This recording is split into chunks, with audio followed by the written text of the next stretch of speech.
Assalamualaikum warahmatullahi wabarakatuh. Alhamdulillahi rabbil alamin.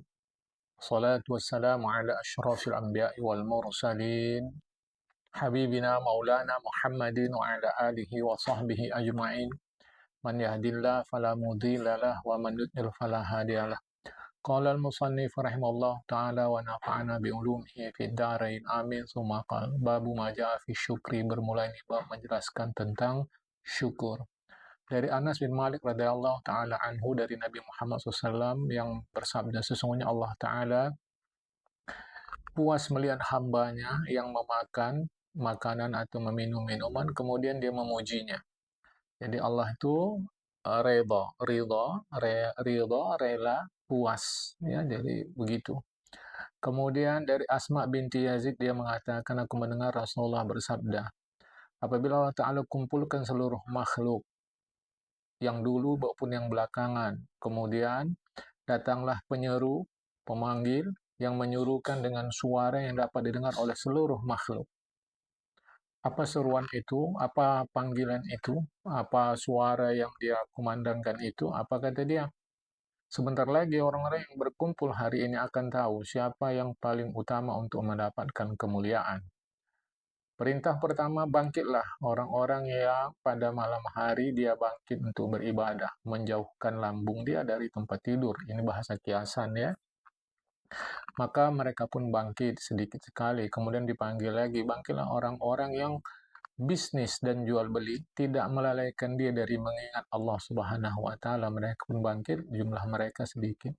Kemudian disuruh lagi, bangkitlah orang-orang yang memuji Allah taala dalam keadaan suka dan duka. Mereka pun bangkit, jumlahnya sedikit. Setelah itu barulah diinvestigasi, diperiksa seluruh manusia. Seterusnya dari Hasan dia mengatakan Nabi Musa bertanya kepada Tuhan, ya Allah, bagaimana kaifa, bagaimana Nabi Adam sanggup bersyukur terhadap apa yang telah engkau tindak untuk beliau. Bagaimana Nabi Adam sanggup mensyukuri tindakanmu kepadanya, ya Allah. Kau ciptakan beliau dengan tanganmu, kau hembuskan padanya ruhmu, dan kau tempatkan di dalam surgamu, kau perintahkan malaikat bersujud kepadanya. Kata Allah, wahai Musa, Adam tahu, alima Adam anna dzalika minni, Adam tahu bahwa itu semua tindakanku itu adalah berasal dariku. Kemudian dia memuji aku.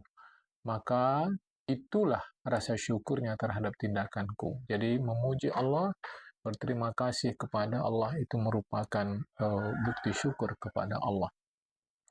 Dari kota dia mengatakan bahwa Nabi Muhammad SAW mengatakan ada 4 macam yang kalau diberikan kepada seseorang berarti dia telah diberikan yang terbaik di dunia dan di akhirat. Pertama, lidah yang senantiasa berzikir, jiwa yang senantiasa bersyukur, badan yang tahan, yang kuat, kemudian istri yang beriman, yang soleh, yang baik. Dikatakan di antara doa Nabi Daud, inilah dia, ya Allah, aku minta 4 dan aku berlindung denganmu dari 4 pula. 4 yang kuminta adalah lidah yang senantiasa berzikir, jiwa yang senantiasa bersyukur, badan yang tahan, dan istri yang menolong aku dalam kehidupan dunia dan akhiratku. Adapun 4 perkara yang aku berlindung denganmu, ya Allah, aku berlindung dari anak yang menjadi tuan bagiku, ya, dan aku berlindung dari istri yang membuat rambutku beruban padahal belum waktunya. Ini dua-dua bahasa kiasan, ya. Anak yang menjadi tuan artinya anak yang ya durhaka kepada orang tuanya. Kemudian istri yang menyusahkan kehidupan suami yang sudah bertanggung jawab kepada dia, ya. Jadi ini kalau bahasa kita istri yang tidak bersyukur. Jangan samakan dengan istri yang menuntut dari suami, padahal suami tidak memenuhi kebutuhannya. Itu suaminya yang salah, ya. Kemudian harta yang menjadi siksa bagiku. Kemudian tetangga, aku berlindung denganmu, ya Allah, dari tetangga yang bila melihat kebaikan aku, dia diam saja. Tapi kalau dia melihat kekurangan keburukan aku, dia sebarluaskan. Aku berlindung dari yang 4 ini, ya Allah. Dari Mu'awiyah bin Abi Sufyan, dia pernah mengatakan kepada kolega-koleganya, menurut kalian apakah yang dimaksudkan kesejahteraan itu? Setiap orang mengemukakan pendapat mereka tentang apa itu kesejahteraan. Muawiyah menjawab, bagi seseorang, karena dia laki-laki, tentu tinjauannya adalah laki-laki. Sesungguhnya ini adalah umum ya. Kesejahteraan bagi seseorang itu ada pada 4 perkara. Pertama, rumah yang melindungi dia. Kemudian kehidupan yang mencukupinya. Kemudian istri yang membuat dia rela terhadap istri itu. Artinya hatinya lapang terhadap istri itu sebab tindakan-tindakan istri memang membuat suami berhati lapang. Itu kalau dapat 3 ini saja, itu sudah kesejahteraan. Yang keempat, wa nahnu la na'rifu fanu'zihi. Ah, Dan karena beliau seorang penguasa, beliau melihat dari sisi beliau, dia katakan kami tidak mengenal seseorang sehingga kami tidak menyiksanya. Yakni la ya'rifu sultan fayu'ziyahu. Tidak mengenalnya, penguasa tidak mengenalnya sehingga dia tidak menyiksanya. Atau tidak mengenalnya sehingga menyakitinya. Ya, karena beliau adalah penguasa. Dapat 4 ini aja itu kesejahteraan. Jadi rumah yang melindungi kita, hidup yang mencukupi kita sehingga tidak meminta-minta, kemudian istri yang menyenangkan suami, tentu dalam batas agama ya. Kemudian tidak menghukum orang yang tidak bersalah, itulah maksudnya ya.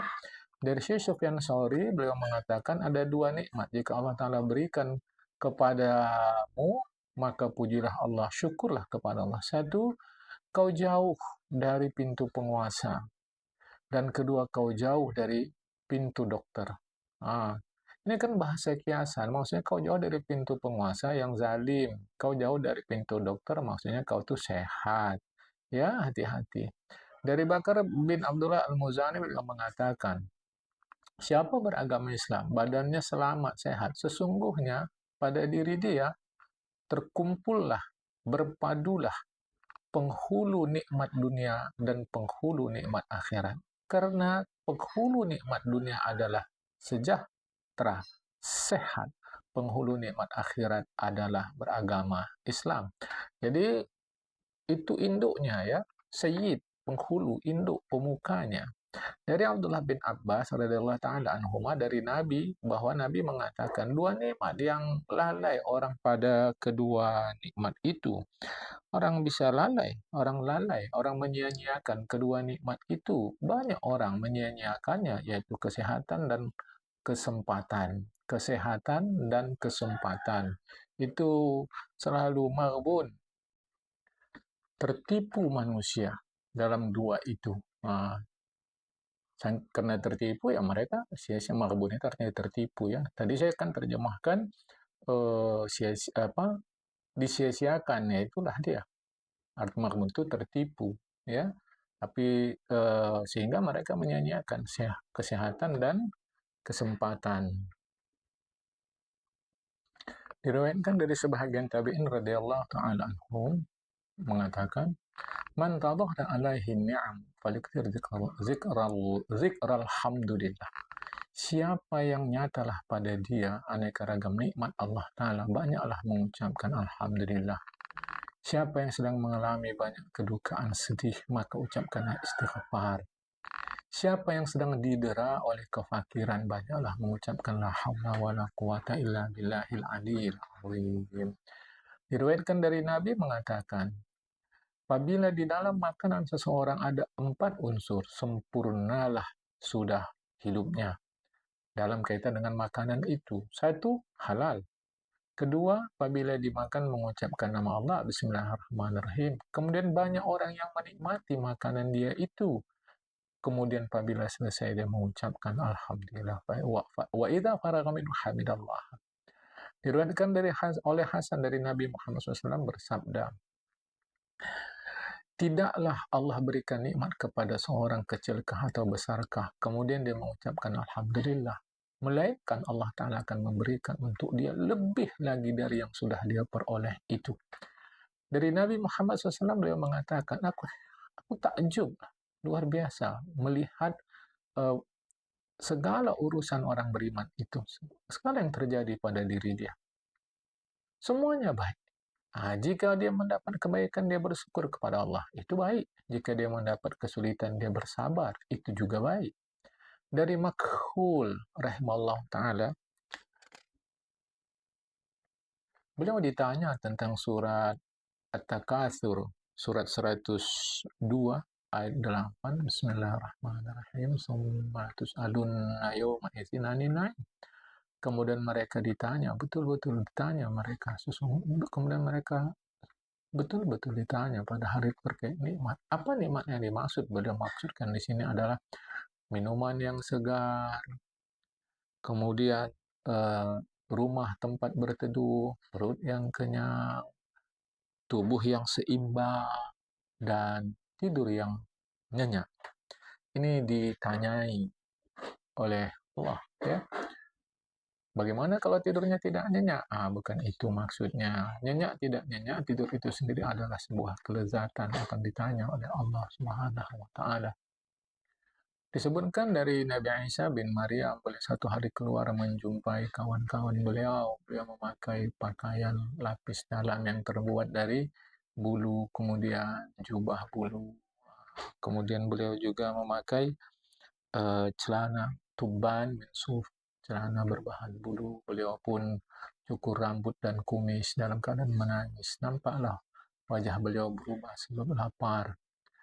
Sampai kering bibir beliau karena haus. Rambut beliau bulu dada dan tangan beliau pun nampak memanjang.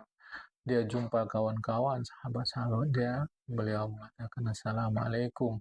Analladzi anzaltud dunya manzilata bismillah. Akulah yang dengan izin Allah menempatkan dunia pada tempatnya. Aku sampaikan ini tidak ada maksud aku salut kepada diriku, apalagi sombong juga tidak, wahai Bani Israel.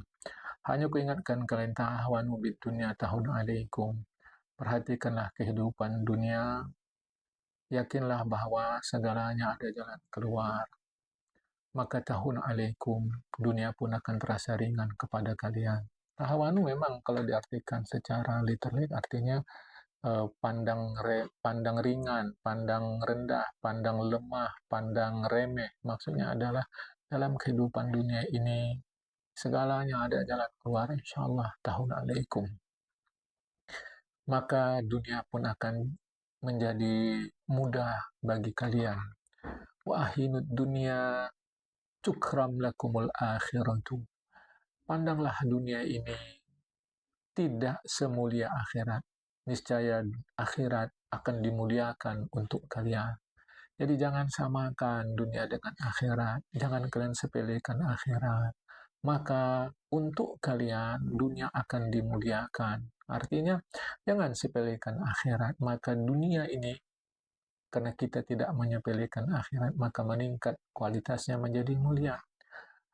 Karena dunia ini sebenarnya bukan diperuntukkan bagi orang-orang yang berjiwa mulia.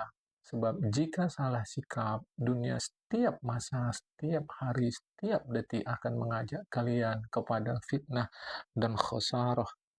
Apa itu? Gelisah dan rugi. Kalau kalian salah sikap, dunia akan membawakan kepada gelisah dan rugi. Jika kalian memang kawan-kawanku, maka mantapkanlah jiwa kalian untuk bersikap benci, bermusuhan dan benci terhadap dunia. Bermusuhan dan benci terhadap dunia.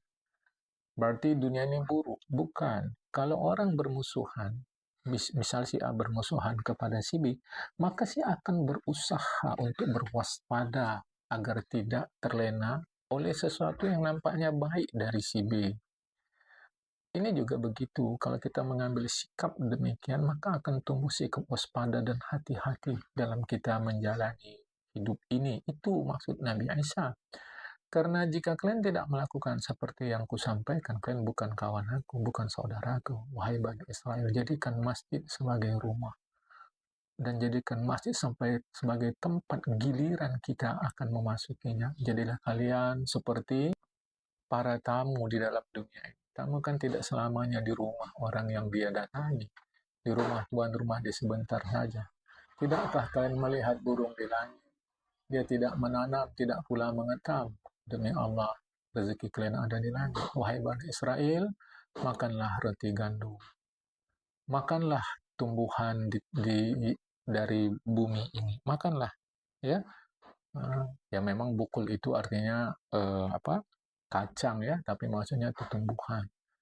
Yakinlah kalian bahwa itu pun yang kalian nikmat itu lam tu'adu syukra dzalika. Walaupun nampak kalian rendah, roti gandum, tumbuhan atau sayur dari bumi ini, itu pun walaupun nampaknya rendah, lam tu'adu syukra dzalika. Kalian tidak akan mampu memenuhi rasa syukur terhadap itu. Walau kalian memang bersyukur, tapi rasa syukur kalian itu tak akan mengimbangi nikmat itu. Apalagi kalau yang lebih hebat dari itu. Diriwayatkan bahwa Sa'id bin Jubair mengatakan, orang yang pertama masuk ke dalam surga adalah orang yang tetap memuji Allah dalam keadaan suka maupun duka. Berkata Syaikhul Islam Marqandi, ketahuilah bahwa memuji dan bersyukur itu adalah pengabdian orang-orang dulu dan orang-orang belakangan. Itu juga adalah pengabdian malaikat, pengabdian para nabi, pengabdian penduduk bumi, pengabdian pengisi surga. Pengabdian para nabi itulah bahwa Nabi Adam alaihissalam ketika beliau bersin mengucap Alhamdulillah, ketika Nabi Nuh ditenggelamkan oleh Allah, masyarakat yang yang membuat atau melakukan kejahatan sehingga menimbulkan kekacauan di masyarakat, Allah tenggelamkan. Sementara beliau Allah selamatkan bersama orang-orang yang beriman bersama beliau. Allah perintahkan beliau memuji Allah Subhanahu wa taala. Perhatikan itu surat Al-Mu'minun surat 23 ayat 28. Ketika engkau dan orang yang bersama engkau berada di atas bahtera itu, ucapkanlah Alhamdulillah, pujian untuk Allah yang telah menyelamatkan kami dari orang-orang onar, orang-orang yang berbuat kerugian dalam kehidupan ini. Perhatikan Nabi Ibrahim alaihissalam dalam surat Ibrahim, yaitu surat 14 ayat 39, beliau mengatakan segala puji Alhamdulillah untuk Tuhan yang telah memberikan aku di masa tuaku dapat anak Ismail dan Ishak. Sungguh Tuhanku maha mendengar doa yang dipanjatkan. Kemudian perhatikan Nabi Sulaiman dalam surat An-Naml surat 27 ayat 15. Segala puji bagi Allah telah melebihkan kami dari kebanyakan hambanya yang beriman. Sesungguh, ini dia. Kemudian ahli surga pula pengisi surga pun memuji Allah Ta'ala di 6 tempat. Satu, di dalam surah Yasin, surah ke-36 ayat 59. Bismillahirrahmanirrahim. Wamtazul yawma ayyuhal mujrimun. Itu kata Allah Ta'ala kepada mereka. Ini perintah kepada orang-orang mujrimun, ya, orang-orang yang berdosa. Berpisahlah kalian pada hari ini, wahai orang-orang berdosa. Apabila mereka telah terpisah, orang-orang beriman pun mengatakan, lihat itu surat Al-Mu'minun, ya, surat 23 ayat 28. Segala puji bagi Allah telah menyelamatkan kami dari orang-orang onar itu. Yang kedua, apabila mereka melewati titian, ya, titian itu disebut dalam surat Fatir surat 35 ayat 34. Segala puji bagi Allah Subhanahu wa taala yang telah menghilangkan sedih duka lara kami. Sesungguhnya Tuhan kami pengampun dan Maha penerima orang-orang yang bersyukur. Kemudian yang ketiga, ketika mereka membersihkan tubuh dengan air kehidupan, mereka pun melihat ke surga. Mereka mengucapkan surat Al-A'raf surat 7 ayat 33, segala puji bagi Allah yang telah menunjuki kami kepada ini. Seandainya kami tidak ditunjuki, wa ma kunna linahtadiya, seandainya Allah tidak memberikan petunjuk kepada kami, kami tentu tidak mendapat petunjuk itu. Yang keempat, ketika masuk ke dalam surga, perhatikan surat Az-Zumar ayat 74, surat 39. Segala puji bagi Allah yang telah memenuhi janjinya dan telah memberikan tempat ini kepada kami. Akhirnya yang kelima, ketika mereka tetap di dalam surga masing-masing di tempat mereka, mereka mengucapkan surah tadi, surah Fatir, surah 35, ayat 34-35. Ya, alladzi yang tidak saya artikan lagi, itu sudah di atas. Alladzi ahallana daral muqamati min fadlihi. Ya, yang telah menempatkan kami min fadlihi sebagai karunia-Nya di tempat yang kekal abadi ini. Itu maksudnya adalah surga. Yang keenam, ketika selesai mereka makan, mereka mengucapkan segala puji untuk Allah. Ini surat Al-Fatihah ayat 2. Ya. Sebahagian orang bijak mengatakan, Ishtaghaltu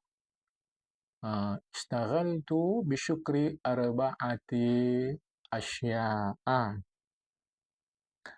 Aku sibuk mensyukuri 4 perkara ini. Allah Ta'ala menciptakan ribuan makhluk, dan kutengok Nabi Adam adalah makhluk Allah yang paling mulia. Alhamdulillahnya aku termasuk keturunan Nabi Adam. Yang kedua, Allah lebihkan lelaki dari perempuan, aku lelaki. Yang ketiga, kulihat Islam adalah agama yang paling baik, paling utama, dan disukai, dicintai oleh Allah. Allah jadikan aku orang beragama Islam. Yang keempat, kulihat umat Nabi Muhammad adalah sebaik-baik umat, dan Allah menjadikan aku sebagai umat Nabi Muhammad SAW. Diriwayatkan dari Abu Hurairah Allah Ta'ala anhu bahwa Nabi mengatakan, sesungguhnya Allah Ta'ala menjadikan makhluk. Ketika Allah menjadikan itu ada 4 macam makhluk. Malaikat, jin, manusia, dan syaitan. Allah jadikan mereka 9/10 bahagian. 9 di antara mereka adalah malaikat, sementara yang 1 bahagian itu adalah jin, manusia, dan syaitan. Yang berikut ini kita baca saja ya. Ini kita baca saja. Dikatakan bahwa makhluk ada 10 bahagian. 9 di antaranya adalah syaitan, jin, dan 1 di antaranya adalah manusia. Kemudian manusia dijadikan Allah 125 macam pula. 100-nya adalah Ya'juj dan Ma'juj. 25-nya ada seluruh makhluk. 12 dari yang 25 itu, ya, 12 dari yang 25 itu adalah Romawi, Khazar, Siklab, dan seumpama mereka. 6 di barat, yaitu Zalat, Habash, Zanj, dan selain seumpama mereka.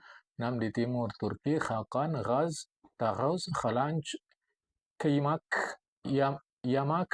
Mereka semua adalah kufar, kafir. Mereka tempatnya di neraka, kecuali yang beragama Islam. Kekallah 1 lagi, yaitu orang-orang beragama Islam. Mereka ada 125 macam, ya. Terserah apa mengartikan sonfan, ya. 125 golongan kah, 125 macam kah. Wajib setiap orang beriman memuji Allah Ta'ala atas hal ini, dan mengenal pasti nikmat Allah Ta'ala, meyakini bahwa Allah Ta'ala memilihnya dari seluruh makhluk dan memasukkannya ke dalam kelompok orang beriman. Kemudian dari yang 1 kelompok orang beriman itu ada 73 golongan, kelompok, grup, terserahlah mengartikannya. 72-nya mereka mengikuti hawa nafsu mereka yang aneka ragam itu di dalam kesesatan. 1-lah yang masuk dalam jalan menuju surga. Apapun maksud ini ya terserahlah. Ya. Saya pun tak dapat keterangan lebih lanjut tentang ini. Hanya sampai ini yang saya tahu. Ya, tapi yang terpenting bagi kita adalah syukur kepada Allah Ta'ala. Dikatakan syukur itu ada 2 macam, syukur secara umum dan khusus. Syukur secara umum adalah memuji Allah dengan lidah, mengenal pasti nikmat Allah Ta'ala. Syukur secara khusus adalah mengucapkan Alhamdulillah dengan lidah, mengenal pasti dengan jiwa raga kita, wal khidmah, melayani dengan seluruh anggota tubuh. Maksud melayani di sini adalah memenuhi perintah Allah dengan seluruh tubuh. Menjaga lidah dan seluruh anggota tubuh dari yang tiada dihalalkan oleh Allah Subhanahu wa Ta'ala. Dari Muhammad bin Ka'ab, dia mengatakan syukur itu sebetulnya adalah tindakan. Ini kata beliau, syukur adalah tindakan. Perhatikan surat Saba, surat 34 ayat 13. Bismillahirrahmanirrahim. I'malu ala Dawud syukra. lakukanlah syukur wahai dinasti Daud. Jadi artinya lakukanlah perbuatan yang itu menunjukkan kalian memenuhi atau melaksanakan syukur kepada Allah. Sehingga Muhammad bin Ka'ab memahamkan kepada kita bahwa syukur adalah tindakan. Dari Ammar bin Syab, dari ayahnya, dan kemudian dari atuknya, dari Nabi mengatakan ada dua macam.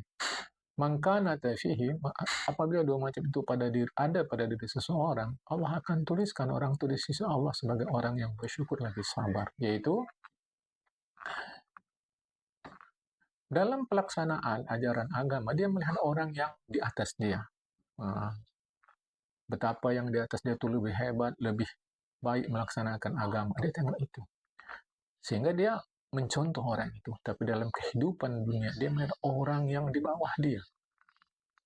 Bahwa dia sudah punya benda, si fulan belum, maka terhadap benda yang kumiliki ini, dia pun memuji Allah Subhanahu wa Ta'ala. Ya, Syabulais As-Samarkandi mengatakan, kesempurnaan bersyukur itu ada pada 3 perkara. Pertama, apabila Allah beri kau sesuatu, kau lihat orang yang memberimu itu. Itu Allah Ta'ala. Kalau saya sebut orang itu, maksudnya terjemahan man tadi, ya, bukan pula Allah itu orang. Kau lihat sosok yang memberimu itu Allah Ta'ala. Pujilah dia. Kemudian, setelah dipuji, kau rela terhadap pemberian Allah Ta'ala itu. Kemudian, apabila manfaat benda, sesuatu apapun yang Allah berikan kepadamu itu masih berada bersamamu, ya. Kemudian tubuh pun masih baik, masih bagus, masih kuat, maka jangan gunakan itu untuk durhaka, maksiat kepada Allah Ta'ala. Inilah kesempurnaan bersyukur. Puji, rela, dan jangan gunakan untuk maksiat. Dari Maimun bin Mahran, dari Ibnu Abbas radhiyallahu ta'ala anhuma, sesungguhnya Allah Ta'ala itu punya, ya, makhluk-makhluk yang bersih, yang baik. Artinya Allah Ta'ala itu ada manusia yang Allah ciptakan itu, yang itu adalah orang-orang pilihan. Yaitu apabila mereka berbuat baik, mereka bergembira. Apabila mereka berbuat buruk, jahat, mereka minta ampun kepada Allah. Apabila diberikan iman, mereka bersyukur. Apabila dicoba, mereka bersabar. Inilah sofwatun. Atau ya, sofwatun itu orang-orang pilihan. Ya, inna lillahi ta'ala min khalqi sofwatan idha hasanu, dan seterusnya. Ya. Dari Muhammad bin Ka'ab al-Qurzi, Nabi Allah Sulaiman bin Daud mengendarai kendaraannya. Faja unasun min qaumhi, orang-orang pun mendatangi beliau, mereka bertanya, "Ya Rasulullah, enaklah engkau diberikan sesuatu, padahal itu tak diberikan kepada orang sebelummu." Mendengar ini, Nabi Sulaiman pun memberi petunjuk. Ada 4 macam.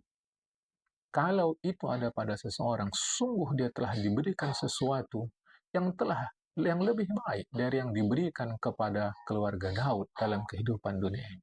1, dia takut melanggar hukum Allah, baik sembunyi-sembunyi maupun terang-terangan, sendiri maupun bersama orang lain di depan umum, malam maupun siang, rahasia ataupun terbuka, dia tetap takut melanggar hukum Allah Ta'ala.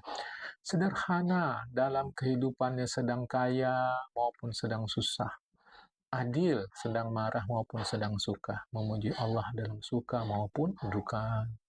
Diriwayatkan dari Abu Dzar al-Ghifari ta'ala anhu, ditanya kepada beliau, "Tuan Abu Dzar, siapalah manusia yang paling enak hidupnya?"